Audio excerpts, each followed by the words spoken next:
Pahalgam attack हुआ, एक पुराना जख्म याद आ गया। पता है कौन सा? 26/11 वाला। 10 आतंकवादी आए थे, 9 तो वहीं पे ढेर कर दिए गए, लेकिन एक जिंदा पकड़ लिया गया था। नाम पता है उसका? अजमल कसाब। जब उससे ये पूछा गया कि भाई ये सब क्यों कर रहे हो तुम, तब उसने जो जवाब दिया ना, वहाँ पे जितने भी लोग खड़े थे भाई सबके रोंगटे खड़े हो गए।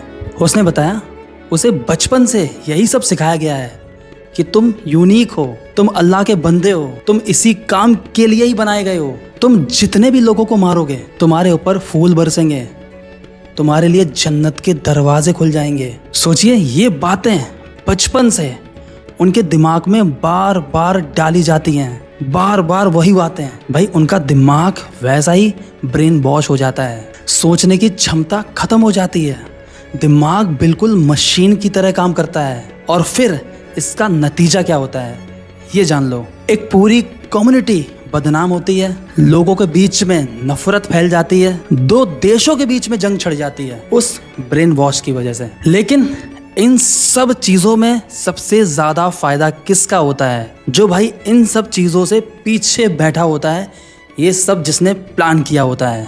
इसीलिए आज सबसे बड़ी जरूरत है समझदारी की। हमें एक दूसरे से लड़ने की जरूरत नहीं है, बल्कि एक दूसरे का हाथ थामने की जरूरत है। अब हाथ थामने का मैंने कह दिया है, तो पता किसका हाथ थामने को कहा है?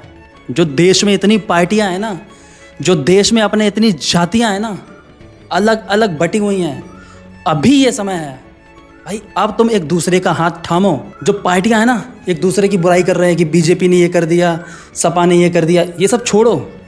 एक दूसरे का देखो, देश में लड़ते रहो, लेकिन जब बात आ जाए जंग की दूसरे देश से, तो भाई एक दूसरे का हाथ थाम के एक साथ खड़े होके उस चीज़ को फेस करो। क्योंकि अगर हम लोग बट गए तो जीत पता किन की होगी?